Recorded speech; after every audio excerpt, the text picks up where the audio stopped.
attacks on rights we had come to take for granted. There is maybe something of a culture of war in many of our societies. Maybe traditional politics have been replaced by conflicting values, and the debate is every bit as fierce as the old left-right struggle, if not worse. Passions are heated, and they are sometimes deadly. Women's reproductive rights, LGBT rights are under attack. Human rights that people thought were generally accepted in most Western societies, at least, and in many cases have been adopted into laws and human rights declarations. They have become a bone of contention. The venue for this conflict is everywhere in our daily lives, in particular in the media, radio, television, films, and not least online.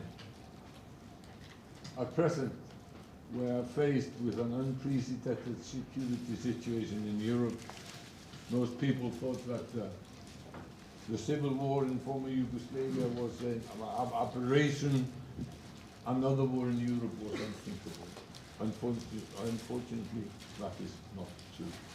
Our panel today will explore these themes and ponder what the future may hold. We don't have, well, we have until 3 o'clock, so I will refer if you want to know about our panelists, to the RIFF program on page 26. There is a detailed CV for each and every one of them. But I would like to ask Her Excellency the Ambassador for EU in Iceland, Lucy Samkova-Hall-Allen, to start by saying a few words. Then Eiríkur Bergman and Sóley Tómasdóttir will also say a few words. Then we will open up for discussion. So, Madam Ambassador. You want me to? Well, you whatever you want. There is a microphone there if you want to ask.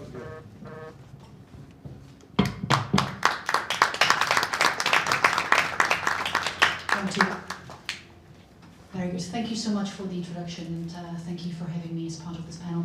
I think, as you said, well, the premise of today's conversation is rather gloomy, and I can't really blame anybody who gets out of bed in the morning and reads the news and asks themselves that very same question that is behind me: what is going on? Asking the F-word as a diplomat. So I think we are, all of us here today on the panel and in the audience, because we are concerned about the state of the world. But I would also like to inject, because I'm an eternal optimist, a little bit of balance in the conversation. And I was reminded of this when I was in a conversation with one of my colleagues in the team last week, who told me the world is absolutely falling apart and exploding. Things aren't the way that they used to be, let's say in the 90s. The 90s was such a calm period, but like you already mentioned, the 90s were also the setting for the greatest ethnic cleansing in Europe and the Balkan Wars. The 90s were also the setting for horrible things in Rwanda. So every generation a little bit has the impression that we live in the most impactful times, in the most horrendous times. But I like to think, being the optimist that I am, that just like our ancestors managed to pull through the crises of their days, that we will also pull through the crises of our day if we how shall I say, if we lean in and if we cooperate. But back to the question behind me, let me say 3 or 4 things that I believe are wrong with the world today, and talk about some of the changes that we're seeing. Number one, I think that we can't, optimists or pessimists, we can't dispute the fact that we are seeing some massive geopolitical shifts in our landscape today. I think as Europeans, because we managed over the last 80 years to create an area of peace and stability and prosperity, we took that for granted and we assumed that as long as we negotiate and try to find compromises and we talk to our partner countries in the world about the importance of human rights and the rule of law, and as long as we trade with them and create trade interdependencies, the world will be a beautiful place. But we have now woken up to realize that there are powers in this world who are very brazen and very aggressive in pursuing their interests, and in a way we have to be less naive and understand that not everybody is used to cooperation and negotiations, and we have to take that into account in our policies, and that's very much what we have been doing as Europeans when it comes to the Ukraine crisis. Point number 2, we are in a way witnessing a bit of a perfect storm. So we're on the one hand still riding out the consequences of COVID with the implications that it has had on global health, but also on the global economy, on global supply chains. And at the same time, we're seeing greater rivalry between some local players. We are seeing shortages of not only energy but also certain raw materials and other things, which is creating a slightly more explosive atmosphere by itself. Number 3, I'm massively obviously worried about the climate, and perhaps I can say a few words later on in the discussion about some of the policies that we have been putting in place within the EU to mitigate what is going on in that area more specifically. Human rights, I'm sure that we will talk about the backsliding in some countries, both when it comes to the human rights situation, but also when it comes to democracy and rule of law. So I will stop here because we have a big panel with a lot of fantastic speakers who have a lot to say. But I wanted to give you my preliminary sketch of what is wrong with the world at this point. Thank you very much. I'm going to give the floor next to Sóley Tómasdóttir.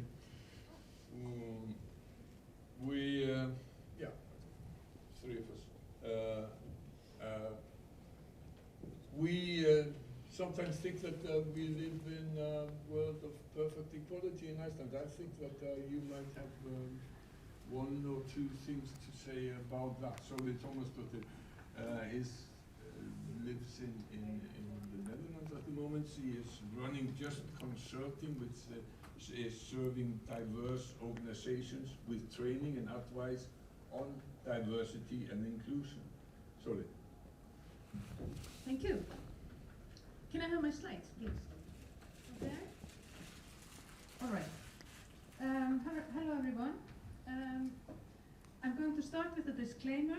The speech will reflect a very narrow, white, privileged feminist perspective because it's based on my own white, privileged experience. But I guess most of it can be applied to other aspects of human rights activism and environmental activism as well. But in Iran, I'll just give you a sign when, you can do like this, so do it like, okay. In Iran, women are killed for not wearing their hijab in accordance with governmental policies. In the US, the right to abortions is being abolished. In Iceland, people seem to be more concerned about the career of alleged perpetrators among musicians, football players and businessmen than the welfare and security of their survivors. This is a backlash, and it is intersecting with other backlashes, such as increased racism, Islamophobia, hate against trans people, especially in Britain, and LGBTQI+ people in general all over the world. Those backlashes rebuild the hindrances that have been abolished and bring societies back for decades and even centuries. Backlashes are an interesting phenomenon to analyze, not only their impact through formal power, but also its impact on activism and activist agency. The conservative forces of the patriarchy know that every step forward is a sign of a strong movement. They know that changes are brought about because the solidarity of courageous people. and they know that if a movement is strong enough to make a change, further steps must be prevented. So the ultimate goal of all backlashes is actually to resist, prevent, and discourage. To push progressive people down and burn the activists out. Yes. Participation in activism can be overwhelming. Activist burnout is common because the resistance is always and everywhere. I don't know any activist who hasn't taken a break, left some battles, or even gone into a serious breakdown or burnout. My 40 years of activism have taught me that my trouble can never be predicted. I never know if my opinions will cause turbulence. If I prepare for trouble, I often meet praise, and vice versa. If I prepare for praise, I often get into unexpected trouble. This is a smart way. It's a smart way of behaving, creating fear and insecurity, both on individual and institutional basis, and it has been the most effective tool to stop or hinder people, groups, and movements striving for human rights. It may not be a surprise to those of you who know me, but my ultimate goal is quite the opposite from the patriarchy's one. Being a middle-aged survivor of activist burnout, I feel the urge to support and empower activists and strengthen the solidarity among us.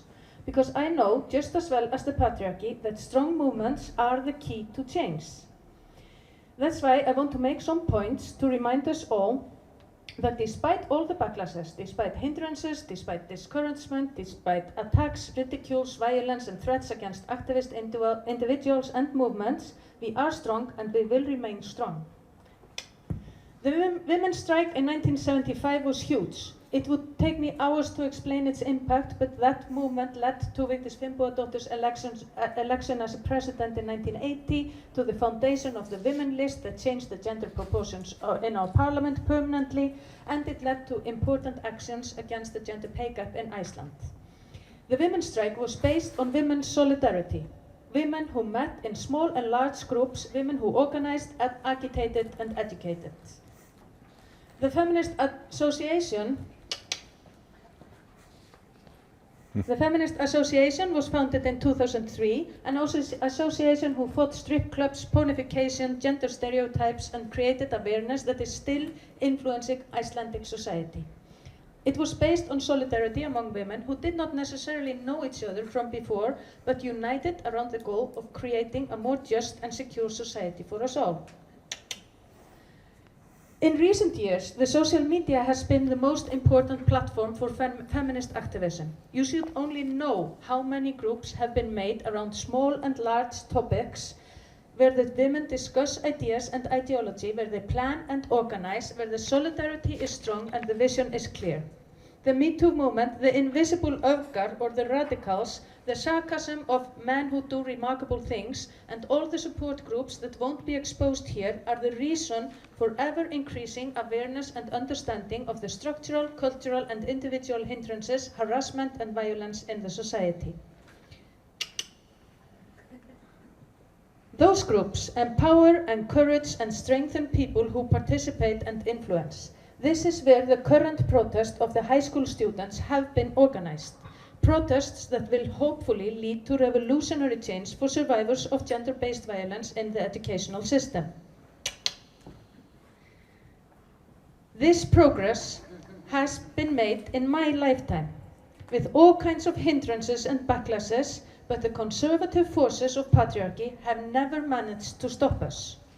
The Me Too movement is based on knowledge, power, and progress of former generations, and it's still going strong, creating a safer world for all of us.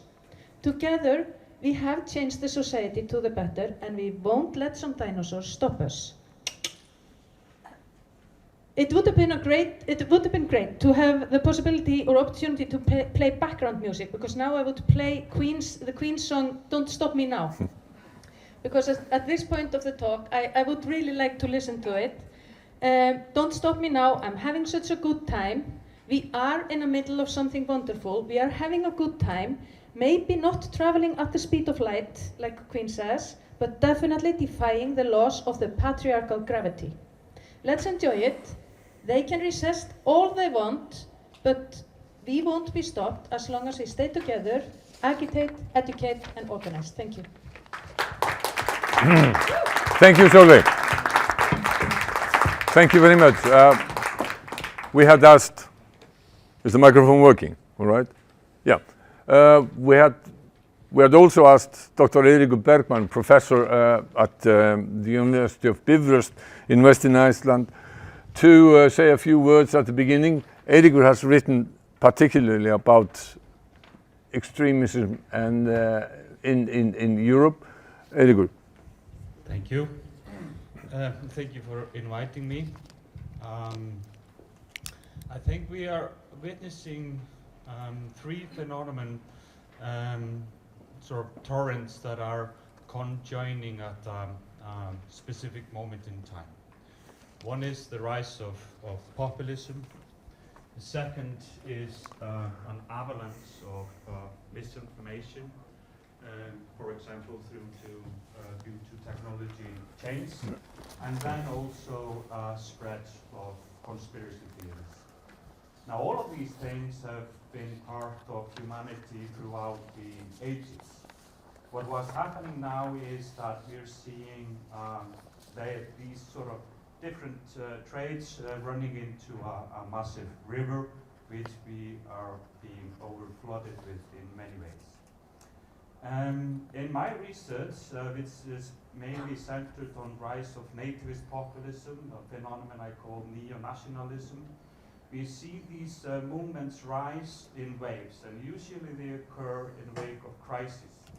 The first one, and I'm studying the post-war era, so not nationalism in previous times. But the populist kind of nationalism that we have been seeing rising against the sort of liberal democratic society in recent years, they rise usually in wake of crisis. And the first was in wake of the oil crisis in 1972. And hopefully we will not later on refer to that as the first energy crisis, as we might be experiencing a second one now. The second wave rose coinciding with the collapse of the Berlin Wall. And I remember very vividly when I was a young boy living in the eastern outskirts of Reykjavik in the neighborhood of Breiðholt, when I was around in my late teens. We were thought that the future would hold greater liberalism, greater tolerance, openness, and sort of old-fashioned ideas like borders would simply just vanish over the course of the following years. And for a little while, that's how the universe looked.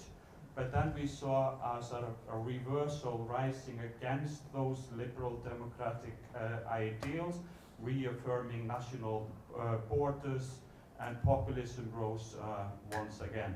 The third rise came with the financial crisis of 2008, heightened with migration crisis in 2015.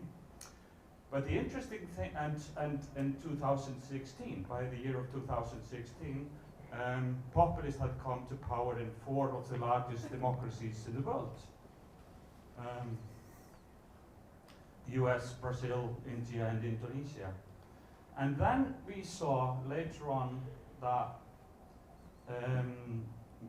through the pandemic there was a kind of an anti-movement against the populist rise, and mainstream politics sort of gained their weapons, and they were able to sort of plow through the pandemic. But now we see, in wake of it, sort of the first initial signs of another wave of neo-nationalism rising. We see this now in Italy, Sweden, elsewhere, and so on.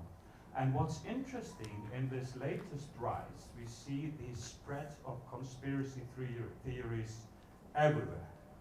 And conspiracy theories have been weaponized in politics in a very interesting way. I give you 3 examples of 3 sort of overall conspiracy theories, and in 3 different geographical areas. In Europe, we see the Eurabia conspiracy theory rising, that evildoers in the Middle East are sending people over to Europe to turn Europe away from its Christian heritage, so that it will become an Islamic area. And this is a conspiracy theory which is upheld, for example, by Giorgia Meloni in Italy and many others like her. And then we see in the US the deep state conspiracy theory that below the surface there are evildoers who are working against proper authorities. That this is, for example, a conspiracy theory that Donald Trump was able to weaponize very effectively. And then in Russia, we see the anti-Western conspiracy theory that Russia is under siege and living by an imminent threat of Western invasion, tales of warships in the sort of about to launch attack on St. Petersburg, and Vladimir Putin had been able to utilize that conspiracy theory very effectively. And just because this is a discussion in a festival, in a movie festival, I made a list of few movies, which is interesting in this regard. What do the following titles have in common? The Manchurian Candidates, 7 Days in May, Executive Action, All the President Men, JFK, The Pelican Brief, Conspiracy Theory, The Bourne Identity, The Da Vinci Code, The X-Files, Alias, 24, The Internationals, House of Cards, Homeland, Designated Survivor, Bodyguard, and Berlin Station all have in common. Conspiracy theories. They're all centered on conspiracy theories, which is one of the most powerful narratives in any kind of storytelling. I'll just end with that. Thank you, Eiríkur. Thank you very much. I would like to give the floor now to Ólafur Ragnar Grímsson, Dr. Ólafur Ragnar Grímsson, who was president of the Republic of Iceland for 20 years. Going through his CV would take the rest of the afternoon, so I'll just thank him for being able to come here, because his Arctic Circle Assembly is starting next week. The latest honor that I remember, at least, is that he was made an honorary doctor from the University of Akureyri just last week, or this week, because of work with the Arctic. I would like to ask you, with your vast experience, to put into context what we have been seeing in the past few years. Eiríkur went all the way back to the 70s with the oil crisis, but I would like you to put it into context what we are seeing right at the moment, Ólafur. Well, after an introduction like that, it's a bit difficult to perhaps make sense of the subject. But let me first say it's strange about human beings that our body avoids pain, but our minds seem to be fascinated by pain and difficulties and setbacks and challenges. And I increasingly say to people, yes, sure, we should talk about the challenges, reforms, difficulties, but we should not forget what has been achieved.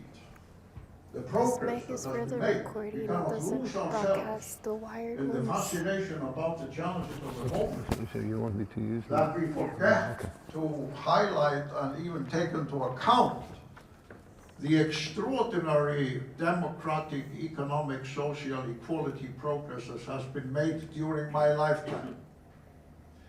When I first started in Icelandic politics in the 1960s, and for the following almost 30 years of my political life, 2 political parties dominated Iceland. They had 2/3 of the strength. They together with the other political parties, dominated every media. Nobody could write anything unless it was blessed by the leaders of the political parties. All the appointments in the ministries were approved by the political parties, and so on. It was a totalitarian system, except there were 4 parties instead of 1. Now we have a political system where these 2 parties that dominated the scene when I started have at the most about 1/3. And a small group of people can create a new political party and get elected to parliament, into the city of Reykjavik council, and so on and so forth. And they get a public support to keep active and recruit other people. We have the pirates running the city now for what, the 6th, 7th year. We have new parties coming into parliament almost in every electoral cycle. And almost every Icelander has a media system in their pocket and can broadcast any kind of news. When I was a young political participant, that was impossible. I was fired from both the state radio and the state television for asking awkward questions. Awkward questions. And the Prime Minister of the time wrote a Sunday article in the biggest newspaper telling people how to ask questions. Fortunately, this system is now completely over. We now have in Iceland one of the most open democratic systems in the world. In the first years of my life, there was no democracy on the continent of Europe. Not one. Not one. Unless you count Switzerland a democracy, but then women did not have the right to vote in Switzerland. And although we now know that history made fascism and Nazism a defeated force, and the Soviet Union collapsed a few decades later, and we now have over 40 democracies in Europe. A unique epoch in European history. There never been as many democracies on our continent. And in terms of equality, social mobility, empowerment of various groups, as Solveig described, it is a unique era of progress and ability for people to make their voice heard. Yes, of course, there are elected people like those that Eiríkur mentioned. But democracy is a system where we run the risk that a stupid leader might occasionally sort of get elected. That doesn't necessarily mean the system is bad. That is the risk we take with democracy. Like when we drive a car, we might have an accident, we might perhaps be killed. And if we look at the world from a long-term perspective, in the last 30 years, over 1 billion people have been taken out of severe poverty and been given a reasonable standard of living. But it's important for us in the West to realize that we are increasingly becoming a minority force in the world.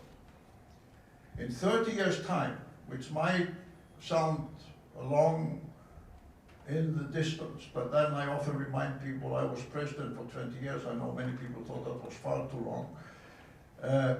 But 30 years is only 10 years more. And in 30 years' time, 3/4 of the global population will be in Asia and Africa. The West, as we know it, will be in an increasingly in the position that they are a clear minority on the global stage. And 2/3 of the world will live in cities, many of them mega cities, of 10 million people, 20 million people, 30 million people. Hardly any of them of that scale in the West. So I think our challenge as we move forward is to get a greater grip of where in the world we are going to be when the young activists of today will go through a lifetime that I went through when I started in an Icelandic political system, which was in essence a totalitarian system. But then, of course, Boy was right in the beginning. We have the climate threat. We have the extraordinary discussion of the planet, which we will be discussing at the Arctic Circle Assembly next week. I could give you a long speech about that. But we should not forget the democratic progress, the social progress, the economic advancement of hundreds of millions of people all over the world during my lifetime. So in that sense, I am an optimist. I think we are basically on the right course. Of course, there are a number of things sort of fucked up, as this title shows. But on the whole, we have achieved an extraordinary progress. Thank you. Nice to introduce a bit of optimism into the discussion. And you rightly point out how much has changed. We who remember more than half a year back, we realized that a lot of things have changed for the better. One thing that I remember was never talked about. That's to say, I don't remember ever hearing about the discussion that we are having today about mental health. That might be a positive sign. I don't know, I'm not an expert on that. Héðinn Unnsteinsson, who is currently working as senior policy analyst in the Prime Minister's office, is an expert on that. He has given over 900 talks on mental and public health. Héðinn, is the reason for optimism in the field where you have worked most? Thank you, Boye. Good to be here with all of you. Before I answer the question, because I went into the system because I was an activist, like solely within the field of mental health, and I had a passion for, I thought maybe if I enter the system, I become one of them, it will make a change. And now 20 years later, I'm one of them. So There's always a way out. yeah. But it's about power in the end, and you realize when you have been in the ministries, the UN, and those systems for as long as I have, it should be about service. We should change the narrative. We should stop talking about power and start talking about service, and that's easy to do in Iceland. Change from vald to þjónusta. So that's kind of, but we've been sitting around the fire for 200,000 years as Homo sapiens. It's a long, long time, and it's only 14,000 years ago that we invented private property. And since then, everything has been going wrong, basically. So Backlash, yes, we are walking frequencies in search of a rhythm, basically. Our brains, we don't understand them yet. We have about 100 billion neurons with 15,000 possibilities of connections, and we can make new connections our whole life. You don't have to enter the same locker room when you go to the swimming pool all the time. We can change. Yes. So that's sacrilege. But the fact of the brain, we do not know how thoughts are created, and we do not know how feelings are created. Yet those two things control our whole being and have done so for 200,000 years and even longer. So it's good to have an opportunity to discuss mental health, because it's so subjective and it can hardly be objectified, although we have tried over the 200 years. 200 years ago we had 6 diagnoses of mental illnesses, now there are 600. And there is increasingly hard to be normal, because we can claim that all of us are some sort of subjective, dis-ease. Yet life is one big dis-ease, right? But when it comes to mental health, those suffering from mental health problems have been stigmatized and discriminated against for centuries and branded because they are different. But now things hopefully are changing, but we did a research, we took part in a big research, international research here in Iceland in 2006 on stigma and discrimination against people who showed, and I stress, who showed the symptoms of schizophrenia, because people are not their diseases, they show symptoms, and there's no pathology behind mental health or mental illnesses. And also people who showed symptoms of depression. We in the National Mental Health Alliance Geðhjálp recently mimicked that study. We did another study, exactly the same now, 14, 15, 16 years later, and we're going to publish the results in November, but I'm sad to report that hardly anything has changed in 16 years. So we're still, for me it's like a masquerade, you know, we say that we are good people, and we say we have this and that, but we also have to remind ourselves that part of our brain is a primitive brain. We are mammals, and sometimes we think we are better than we actually are. And so, not much progress in light of that research has been made in stigma and discrimination, but at least the issue of mental health is much higher on the agenda now, because we're all kind of wondering about our own mental health, and the line between disease and ease is very subjective and hard to tell where it lies. But I think in light of power versus service, which I think we need to change and experience from within inside the system, is that we have constant intentions of doing better. We are constantly trying to do better, but we are caught up, in my view, in all of our democracies, in two other issues of the triangle, and those are culture and structure. We need structural reforms and we need cultural reforms, but it's hard for the human mind and the human being to change. Extremely hard after 50. But so I praise the young people, but when it comes to power, we have so many, we've done so much things, but I think the importance now, as always, is to foster common unity within our communities, and understanding, empathy, and some compassion. And this has never ever been more needed than right now, because we are still sitting around the fire. But bear in mind that each one of us is holding a torch, which is our cellular phone. Thank you. Thank you. Yeah, and, if I might just follow up with a question, because as I said at the beginning, to me at least, as a casual observer, discussion about mental health has changed enormously in just the past 20 years. But you are saying there is no reason for optimism, there has been no progress. Is that correct? There is always reason for optimism.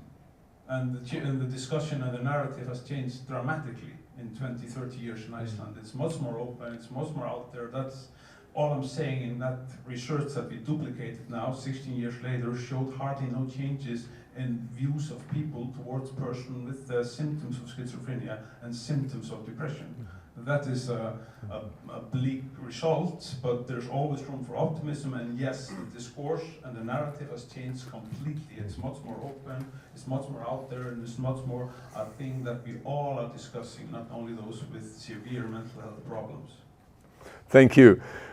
Soli mentioned that things have changed quite a lot, and she was quoting Queen that sometimes she thought that things were traveling at the speed of light, but Ingilif Friðriksdóttir, who with her wife has been going around the country for the past 6 years to lecture in schools about the beauty of diversity, you have a little bit different story to tell. You are seeing a real backlash now. Thank you. Yes, I hope that I don't sound like too much of a pessimist, but I'm very worried. As Boy said, me and my wife, Maria, who's here today also, we've been going to schools all around Iceland to educate and talk to kids and teenagers about the queer community, about LGBTQ issues. And we've been, up until now, very optimistic. And like 2 years ago, we were like high-fiving each other, like, we've got this. These kids, they're so far ahead that we don't need to talk about this anymore. And we actually stopped talking about these things for quite some time. But now, I have, like Boy said, I've been seeing a change, and especially now, we've actually been doing lectures now, just this past week, in Reykjanesbær. It's in Keflavík, where you land when you come to Iceland. That's a town with 7 schools, and we've been talking to every teenager from the age of 12 to 15 in that society there. And for the first time in our 6 years that we've been doing these lectures, we're getting laughed at. The kids, they have extreme hatred towards queer people, and I'm so worried about this because this has been a shock for us, and we've heard about the backlash. It's been talked about for quite some time now, but seeing it so clearly, it's been very eye-opening. And we've asked the kids, okay, how many of you are on social media? Everyone puts their hands up. How many of you are on TikTok? And they also put their hands up. And we've been asking, okay, how many of you are seeing hateful content towards the LGBTQ community? And how many of you have seen videos that are encouraging hatred towards these groups? And they all put their hands up. And these are kids that are on very, they're in a very sensitive age. And what happens, they see this content. It often says, if you don't like this, you're gay. What do? They like it because they clearly don't want to be gay, so they just have to like the video so they don't become gay. And they start seeing more of it. They get more videos because that's how the algorithm works. And all of a sudden, these kids are seeing so much hateful content on social media that they're taking it into the real life. And queer kids today, they're getting bullied very brutally in a way that I thought we were done with like decades ago. They're getting beaten up at schools. And I can promise you, this wasn't the situation like 2-3 years ago. This is a dramatical change that we're seeing, and I don't know if it's because these kids were locked in because of COVID for 2 years, and they were just like in their telephones and didn't get education about these things because they weren't in school, where people come from all different kinds of society to talk about diversity, for example. And they're going into these algorithms that are very, very dangerous, and it's getting normalized for them because they see so much of it. And I think that this is a very serious situation that we have to take seriously. And I know that many of us think, okay, it's just like a couple of kids. There'll always be a few kids that will bully someone who's different. But I'm seeing it, and I'm being serious now. This is not just a few kids being mean to other kids. This is a dramatical change. Whole schools are participating in this, and they're laughing when we're telling them just about trans people. We got a question 2 days ago. One question, is being gay, isn't it just like fucking animals? And this is, they're not joking. They find this funny. And the whole room just laughs with them. And we're standing there like, what? Where are we, how did it come to this? We're quite shocked. And I hope, I know we have to do something about this. And I think it's very important for parents as well, and everyone who's around teenagers and young people to be aware of this and talk to it about your kids, because we don't know what they're seeing on the internet, and this is all over the place. And just one brutal fact, because I want you, as I said, I don't want to be a pessimist, but I'm just, this is so, it's been so heartbreaking to see this. And one fact, there were 4 children under the age of 16 that took their own lives here in Reykjavik last year. 3 of them were queer. So this is definitely affecting the queer youth in Iceland. And I hope we can turn this around, because this is the generation I thought had it covered. I thought we didn't have to worry about these kids. But we definitely have to be awake, and we have to do something about this. And the first step is just talking to this about our kids, and being aware what they are seeing on the internet, and maybe just also trying to help them see something else, because we have to change their algorithms to something less hateful. And we're also seeing that our kids cutting down rainbow flags in at least 2 towns here in Iceland. it's really happening. Something I thought we were so done with. So I want to encourage you all to take this seriously. It's not just a few kids. It's really happening with the whole. I don't know from what age, but it's the ones that are on social media, the ones that are on TikTok, and I'm really worried about it. But I want to be hopeful, of course, and I think if we take this seriously, if we don't just like rub it off like yeah, it's just like a few kids bullying. If we take this seriously and actually do something about this, then we can hopefully like take steps forward and not backwards like we're doing right now. So I encourage you to have that in mind. But I want to be optimistic, and I hope that we can get through this. But as I said, this is serious and it has to do with people's lives, so we have to take it seriously. Do you have any kind of an answer to that? Is it more education, more lectures by people like you, so that in their ignorance kids can see that people who are queer are, that in itself is a strange expression, queer.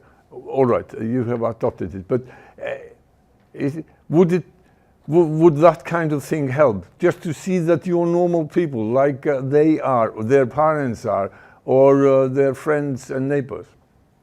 Yes, I think, as you said, that education is key in all of this. And I think often, like when me and Maria, my wife, we have 2 kids and we live just like a regular family life. I think when people meet us, they don't think, oh, they're so dangerous. Our kids can't see people like them.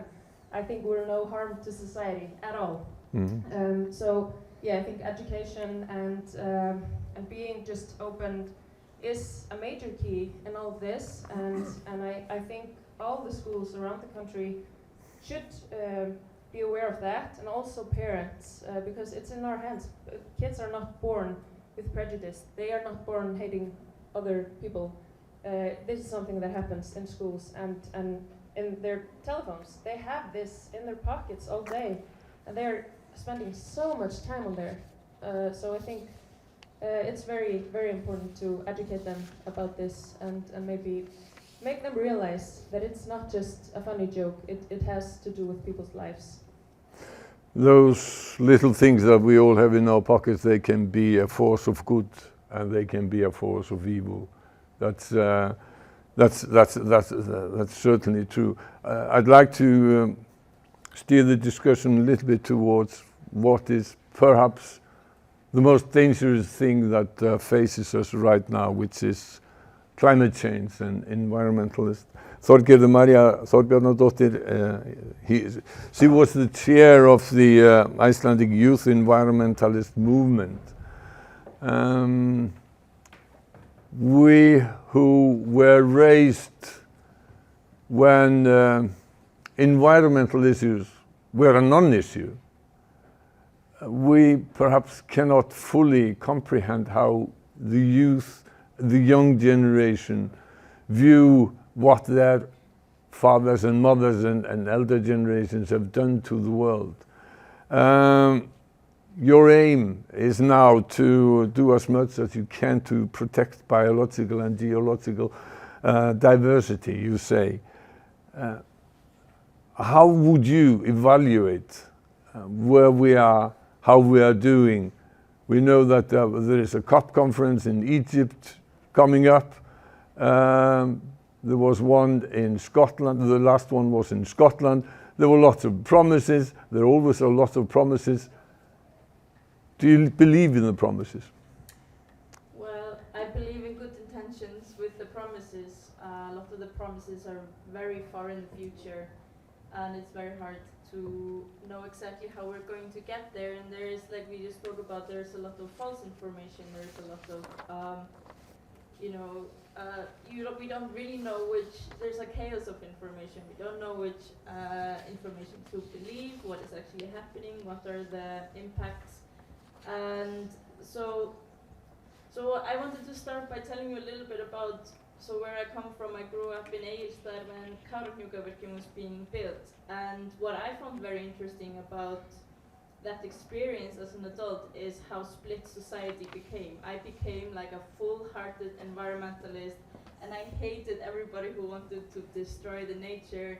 And then as I grown older, I can see that the people who wanted to build the dam and have the aluminum smelter there, they really wanted to lift the economy up in the rural area. They wanted to create jobs, keep people there. You know, everybody had their virtue, and that there must be a better way of doing everything and, you know, managing the area.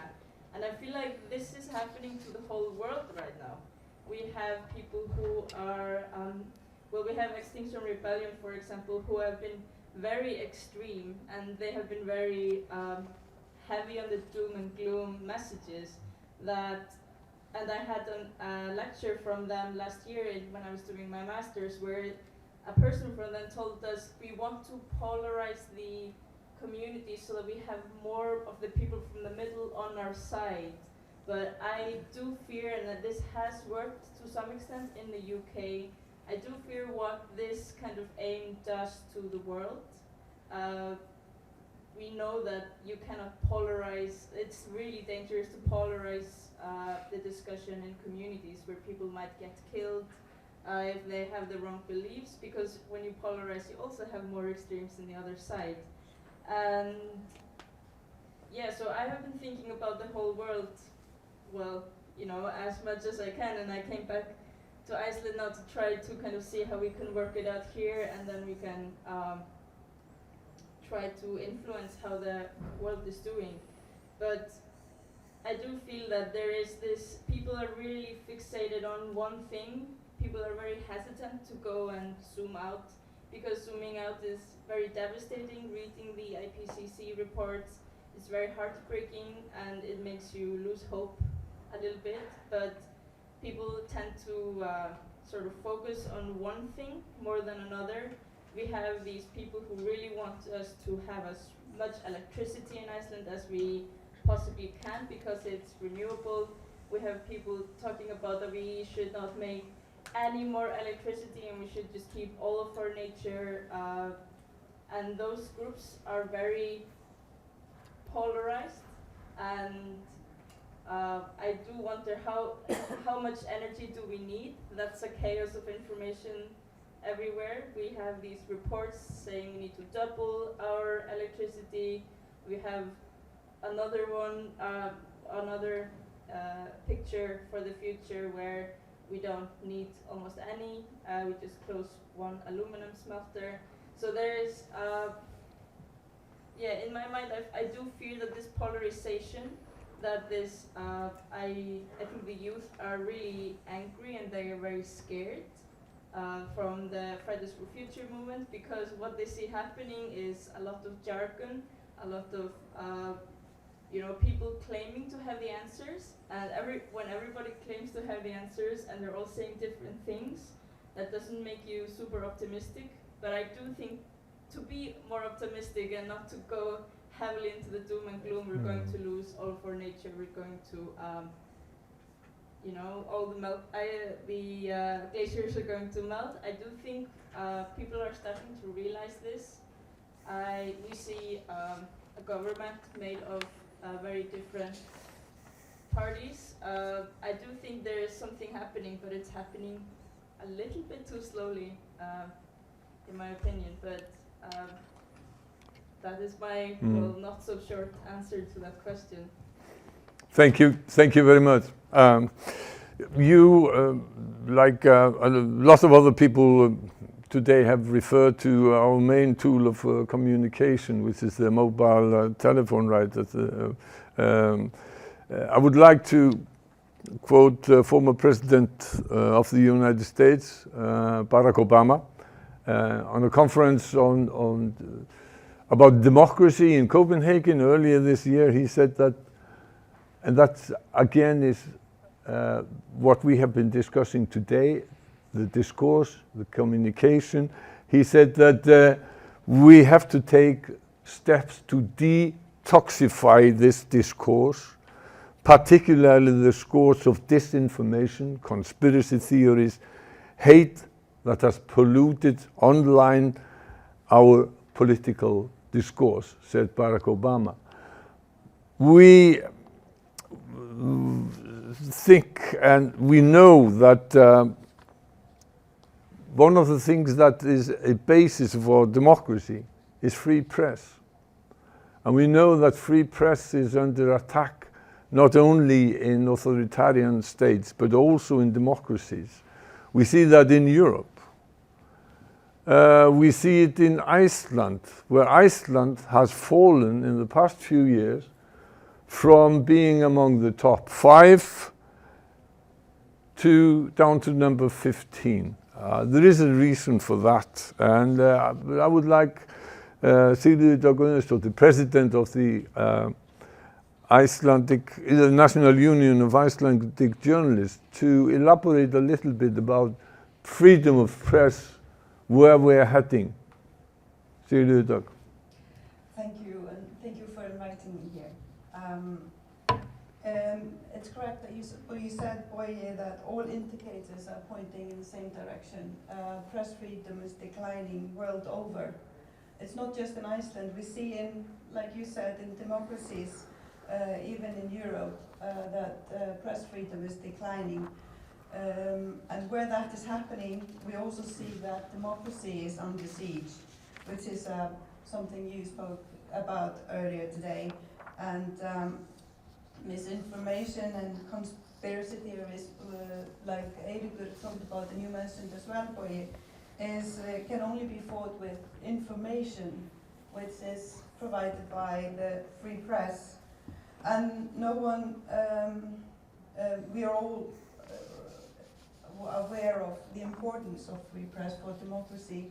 It's still like politicians and leaders and big corporations and even the public sometimes lack awareness and understanding of the actual importance of having free press and why that is important. Why do we need free press? It's one of our MPs said, I think it was a year ago, why do we need press? We are all journalists, he said, and pointed towards his phone, meaning that we are all talking through social media together and we get our information through social media platforms, and that kind of broke my heart to hear him say that in an interview in local media in Iceland, because it was so, it just like underlined the view of so many in politics in Iceland and around the world today that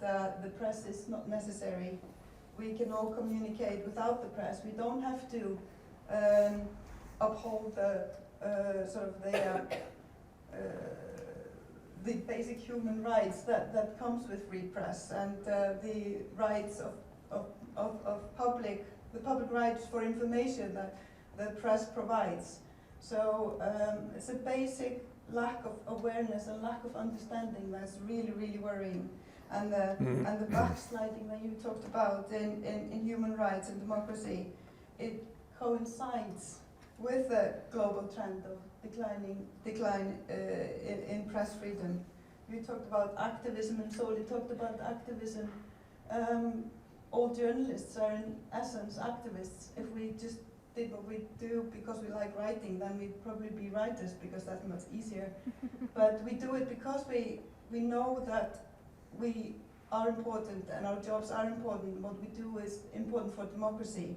So I think we need to take the discussion and the discourse up to a different level when we appreciate the importance of the free press. Ola Ragnar mentioned the political or the media environment in Iceland in last century. That's the political and media environment that I grew up in as well, with the political papers. Thankfully, we gradually managed to get out of that situation when the political parties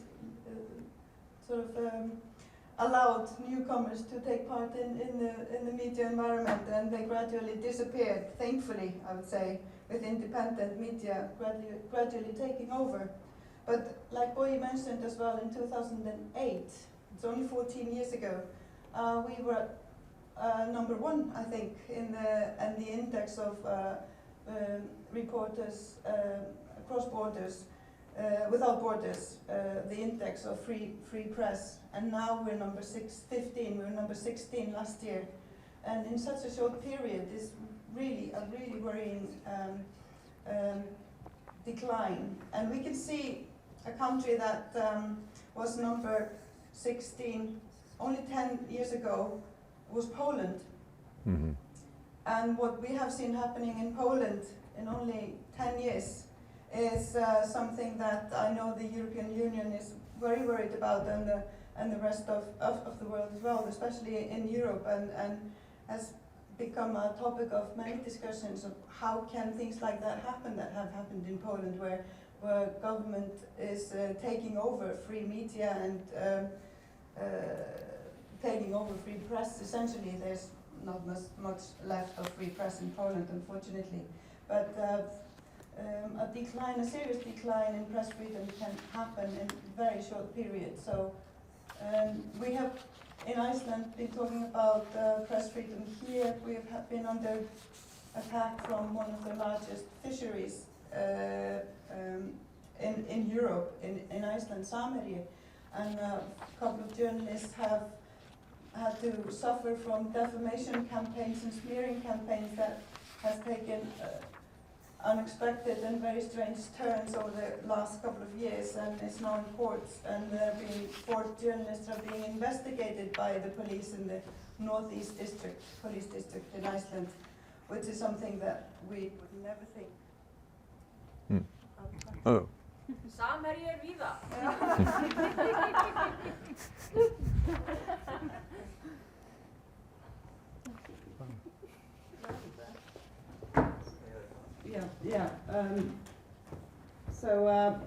There are worrying trends happening in Iceland, and we need to stay vigilant, and we need to fight for press freedom.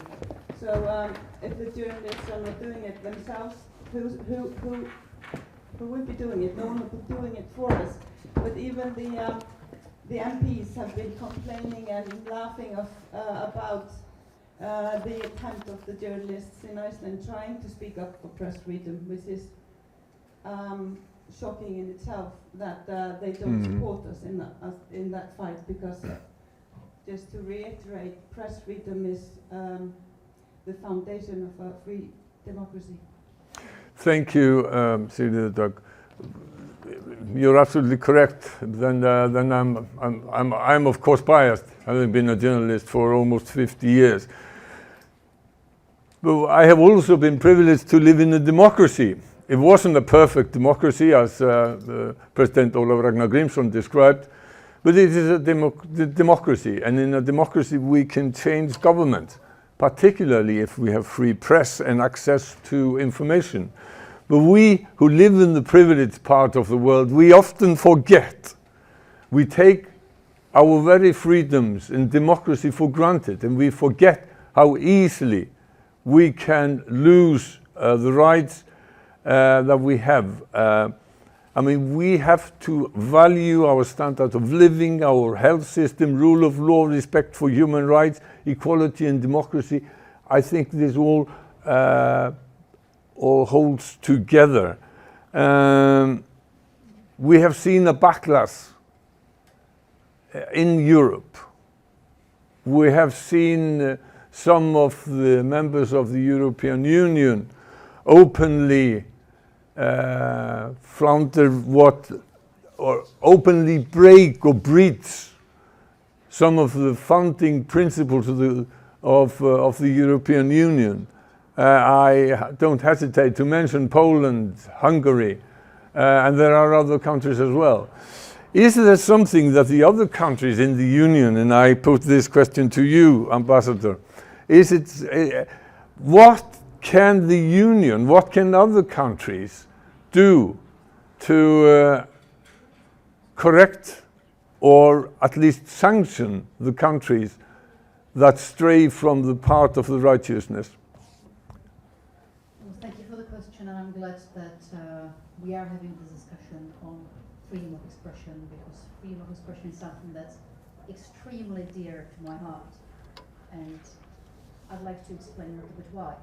So I was born in the early 1980s in what was Czechoslovakia at the time, so I spent the first years of my life in a communist country behind the Iron Curtain. Even as a child, even if you don't understand the concept and the context of what's going on, you understand if people around you tend to be lying more often than they're telling the truth. And even as a child, you can tell that you hear something else from your parents.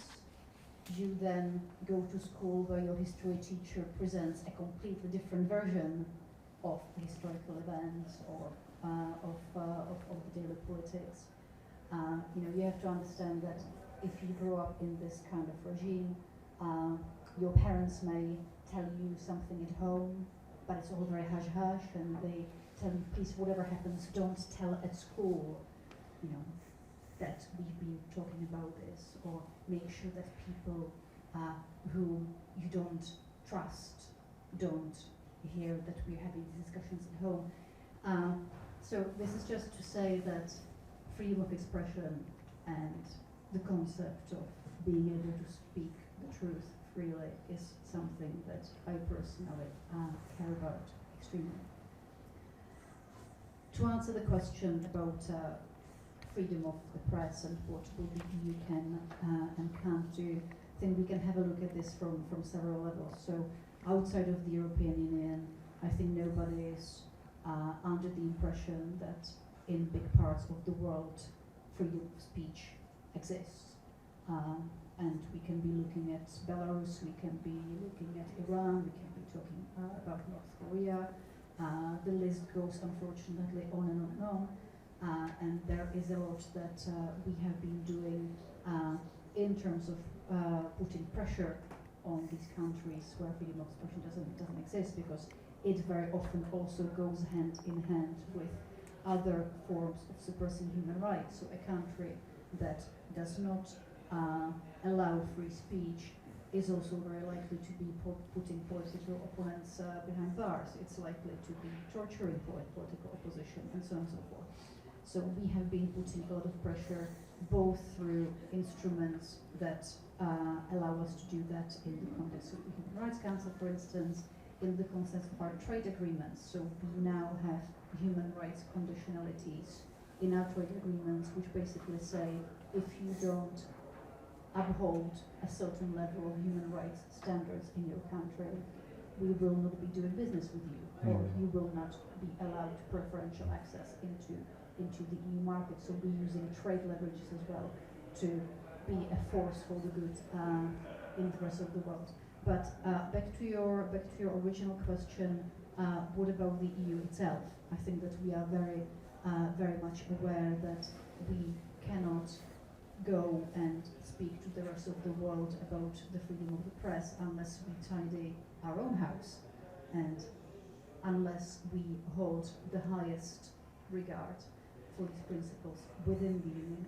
So in terms of legislation and setting the frameworks and the rules, there is a new legislation that has just been adopted this year on media freedom, which is looking at things like ownership transparency, which helps us make sure that there isn't one state party, or that there isn't one commercial actor that owns big segments of the media in any given country. We are working with either individual journalists and civil society organizations to help them do their work. And in terms of really working with the countries where this is an issue, the EU has been very forceful. And as you probably know, we have withdrawn massive amounts of funding from Hungary in particular until they start applying the standards that we expect from any member state. We have similar procedures which are being aimed at Poland. We have also other mechanisms. In an extreme case, a member state can even be deprived from their right to vote in the Council of the EU. So the leverages exist, and we are certainly taking this very seriously. One last thing, which is again a little bit more subjective, but that I'm personally a little bit worried about, is the way that truth gets sometimes blurred in public discourse. Don't get me wrong, I think that everybody is perfectly entitled to an opinion, but an opinion does not equal fact. And we have a little bit as a society also thanks to social media started to blur the concepts, and it goes hand in hand with what you were saying. Everybody is a journalist because they have a phone. No, because if you're a journalist, you have certain obligations, professional standards, you have to verify, double check. There is a standard which is simply not applied to anybody who just posts a tweet on social media. And I heard that some people are concerned about increasing polarization in our societies. I'm not so much worried about increased polarization, I'm worried about our inability to deal with it constructively. And more and more of us are spending time in the echo chambers of social media, and when you get dissenting opinion in your tweet, you simply block the person because you don't want to be dealing with that opinion. And I think that's wrong. And we have to go back to allow ourselves to debate issues and discuss issues and argument factually. So I know that I spoke a little bit at length, but these are all different levels which I believe are relevant to address. Thank you. Thank you, and also thank you for reminding us of the world that at least I grew up in as well, divided between East and West with the visible symbol of the Berlin Wall. It's one of the most potent political arguments that I have experienced is when I was reporting on the 25th anniversary of the wall in 1986. My family came with me. We lived in Copenhagen at the time. And my son of 5, he stared and he couldn't comprehend it. And trying to explain the wall to a 5-year-old boy was pretty difficult. I predicted, and I learned never to predict anything, that it would stand there in another 25 years. It took 3 years until the wall fell down. And after the fall of the Berlin Wall, the Western world at least, was full of optimism. Francis Fukuyama wrote The End of History, where he expressed hope that Western liberal democracies or Western liberal democracy was destined to become universal and the final form of human government. Unfortunately, that doesn't seem to be like that. But I would like to ask President Olav to reflect on the changes that we've had, the changes in our mental idea about the world from those optimistic days in the 1990s. Well, I think my opening part would be to emphasize that despite everything, the social media and all the modernities of our lives, we are still a storytelling tribe. Mm-hmm. We are still a storytelling tribe. And we have to ask ourselves, what are the stories that we are daily telling each other? You mentioned very effectively the kind of stories these kids in Keflavik get from the social media. But we also now live in an era where it's not fashionable, not even in the free press, fashionable, to talk about the positive thing, the progress. When I tell people that one thing I've learned from traveling all over the world is that Iceland is a luxury corner in the world. Mm-hmm. Yep. We are extraordinarily lucky to be born here. I get bombarded with all kinds of faults and problems and challenges that we should be dealing with in this country. Now, of course they are. But nobody is really telling the story that if you are born an Icelander, what you get free of charge in the beginning is abundance of clear water. 95% of the population in the world does not have that. You have clean air, you now have clean energy, you have basically the right to say and do anything you want without the fear of being sort of put in prison for it. And if you look at our modern political system, you see ample evidence that people can come almost from anywhere and within a very short time reach positions of power. In the discipline that Eiríkur and I taught at university for a long time, and he is still doing it, we talk about recruitment processes. That is, how do people come to positions of power? How do they come to the position on deciding on our behalf what should be done? And as I said in the beginning, for most part of my life, these recruitment processes were dominated by political leaders. Mm-hmm. Nobody could get anywhere in this society without the blessing of a political leader or being a part of their crowd, or court, or whatever you want to call it. Now we see ample evidence that people sitting here, the city council, running the city, in the government, in the parliament, anywhere, who have come, as I wouldn't say out of nowhere, but from all kinds of different areas without the political leadership having any say in it whatsoever. And that is, I think, the essence of pluralistic democratic society, that nobody has control over the recruitment processes. Nobody has a control over who are the decision makers of the future. Unfortunately, we live in a society here in Iceland and most parts of Europe where the political leadership has lost control. But we are now taking so much of this for granted.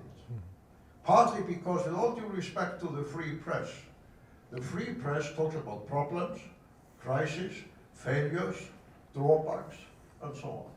There are very few programs highlighting the achievements, the positive of it. That is a kind of too nationalistic propaganda. Is not respectable in a serious media to have programs of that kind. So we are bringing up a generation that on the one hand gets the messages that you described. On the other hand is getting the messages here in Iceland that basically everything is fucked. Everything is fucked. And that is the groundwork for extremism. That is the groundwork for populism. We are basically, if we continue on that path, in my view, digging the grave of a pluralistic democratic society. Because we are opening up the scope for leaders to come forward and say, yes, everything is fucked, but I'm going to save it. I'm going to save it. Because everything is fucked, we can't continue in that way. So we have to tell each other positive stories. That's one of the transformations that needs to take place.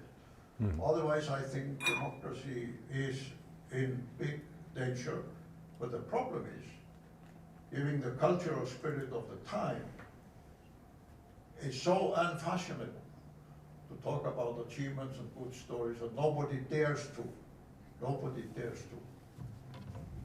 And that is, I think, risky. And that's one of the lessons that I've learned. Yeah. Thank you very much. Héðinn, then Sigríður Dögg. Thank you. I just want to go back to feelings because I think our thoughts and actions and behaviors are controlled by feelings, more or less, is not in dispute. So there's one feeling that is stronger than fear. And I agree with Oliver that we need to be more aware of that, and that's hope. And we need to discuss more about hope. Every other question I hear the journalists at RIFF and Stöð asking those they take interviews with is, are you not worried? Are you not worried? We constantly talk about how worried we are. And there's one other lesson also that comes from bureaucracy and systems thinking and being a servant, because leading is serving. And we have to be aware of that we have to do our best at serving others, dying the ego, because also the fact is that we are living in a very individualistic times. We have iPhone, not we phone, iPhone, and we're carrying that torch. So a stoic serenity approach to life in general, it's not so hard. We're here 90 years if we're lucky. That's a short time on a long time scale. So I think that's important as well. And also the dichotomous view that we have, all of us approach this discussion, this polarized or dichotomy or whatever we talked, is also the fact that the reason why I went into mental health almost 30 years ago and wrote a book about my experience and the play and all that stuff is also the fact that I wanted to stress the issue of that we have so much more in common that divides us, and we have to view that humanism and view that field that we have in common, but not constantly be arguing about what differs. We are not so special. We're 99.8% the same DNA, but we constantly, if we were a tree, we would be talking about the branches all day, never the bulk or the roots of the tree. So we have to remind ourselves that because human rights are important, but so is collective social responsibility. And we have forgotten also a bit about responsibility.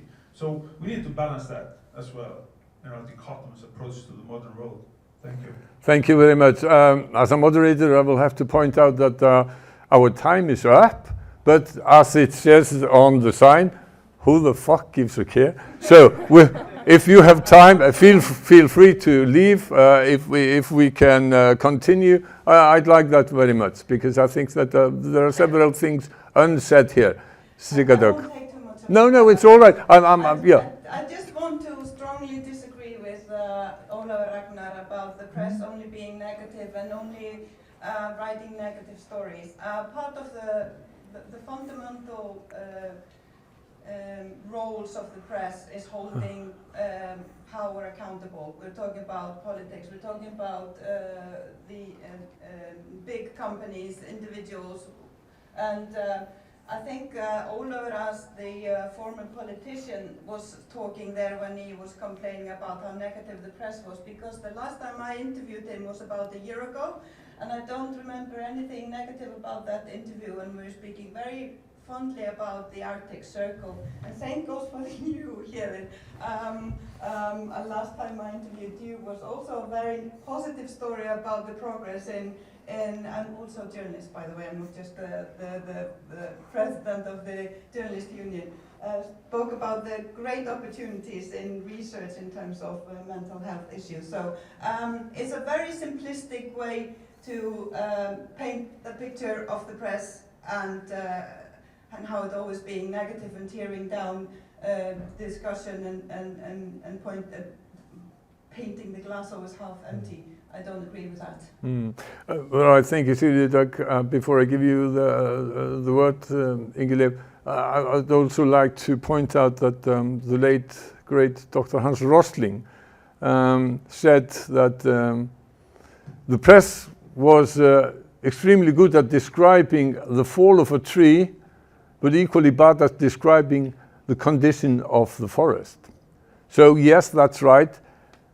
The nature of news is when something isn't as it should be. It's not an item of news when 100 planes take off and land in Iceland every day. But if something happens to one of them, that's news. So in that sense, news tend to be more negative than positive. However, having said that, Ingileif.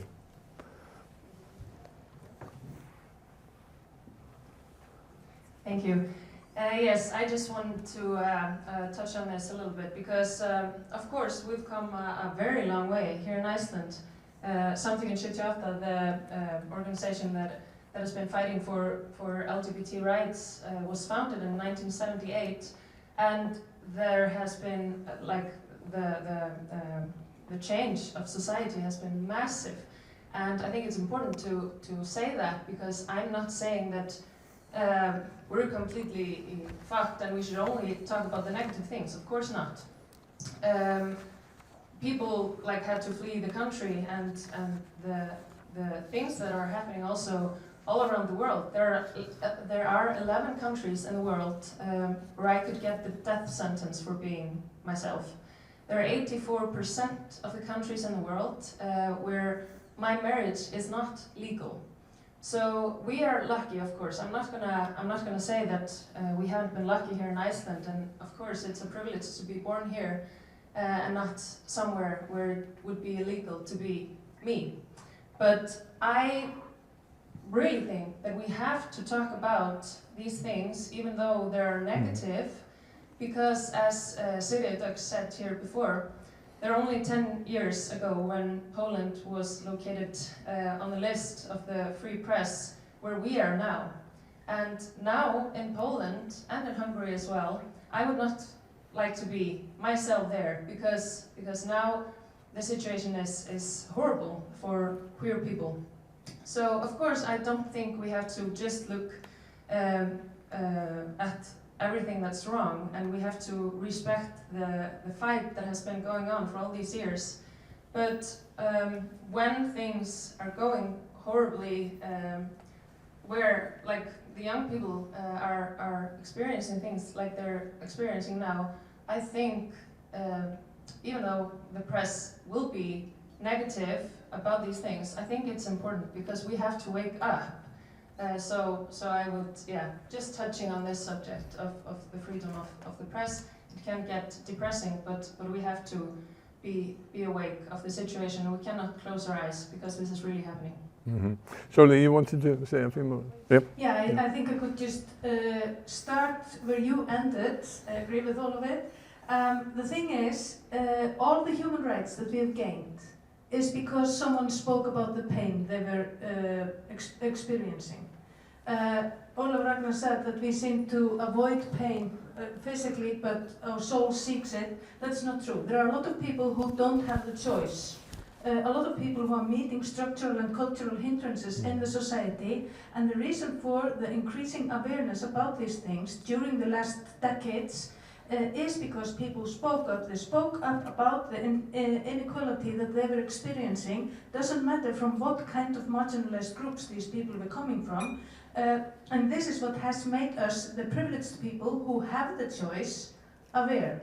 I do not experience the hindrances that the LGBTQI plus community is experiencing. I do not meet the hindrances that the people with mental illnesses are experiencing.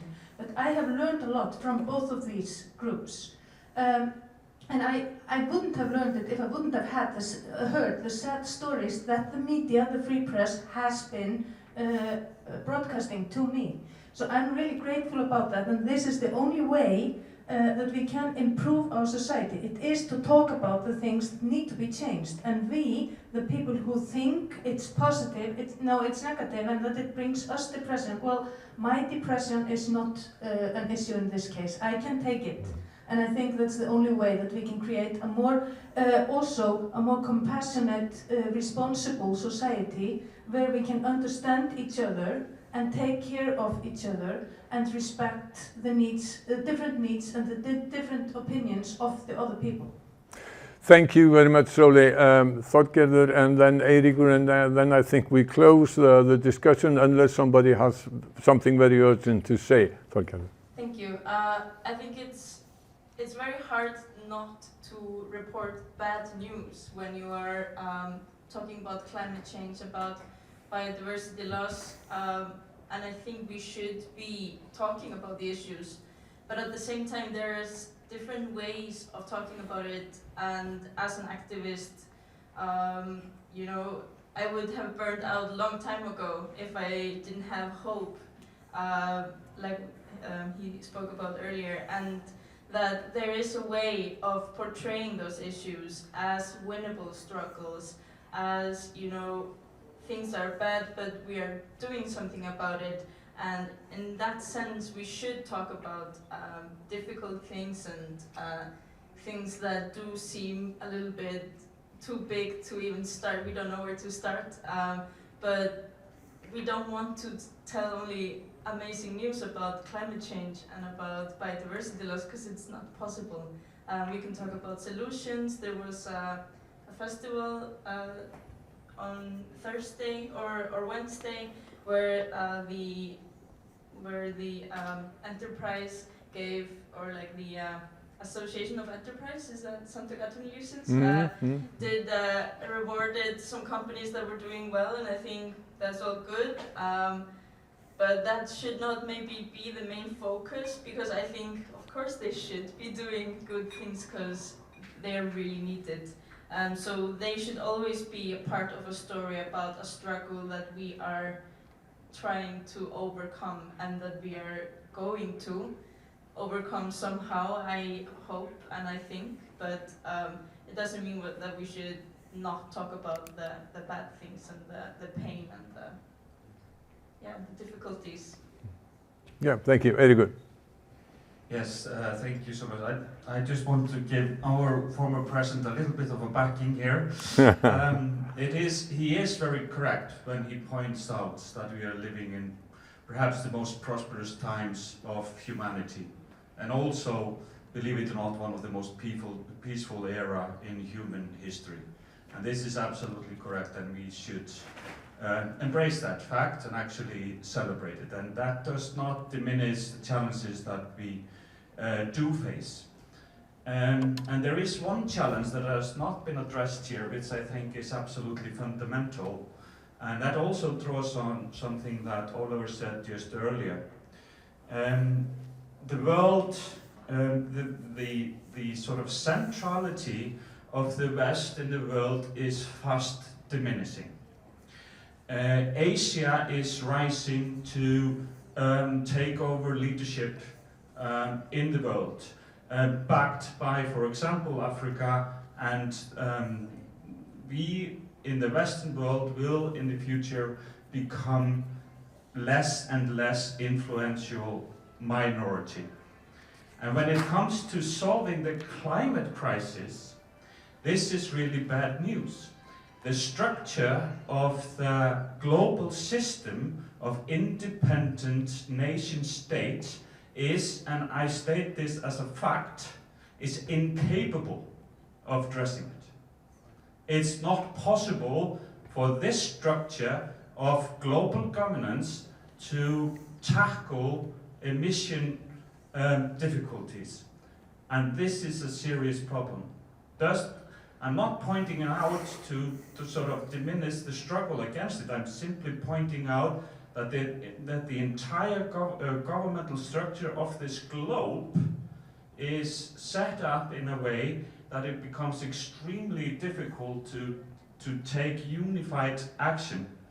And therefore, greater international structures with greater power is the only solution forward in this regard. But I want to end on the positive note that I started. We are living in extremely prosperous times. Thank you, very good. As I said at the beginning, it can sometimes be frightening to read the headlines and watch the news, but we must not, just like has been stressed in this excellent discussion, let a pessimistic view blind us to all that is good in this world. We are indeed a privileged part of the world. We are probably among the 5% of the richest people in the world.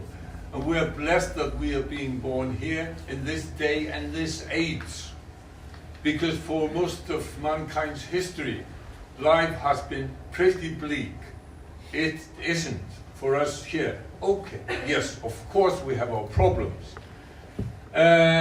I'd like to end on the note, quoting again Dr. Hans Rosling, who sadly died 5 years ago.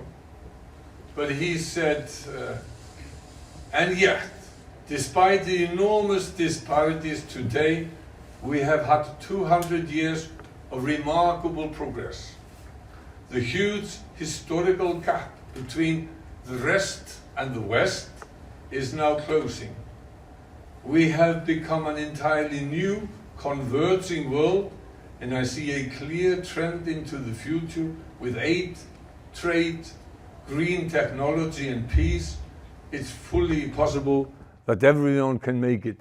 Well, let's hope that is that Dr. Hans Rosling was a better prophet than I was when I said that the Berlin Wall would stand for another 25 years. So Héðinn, Sigríður Dögg, Lucy, Eiríkur, Þorgerður, Ingileif, Ólafur Ragnar og Sóley, kærar þakkir fyrir þessar afskaplega skemmtilegu umræðu. Thank you very much. Thank you.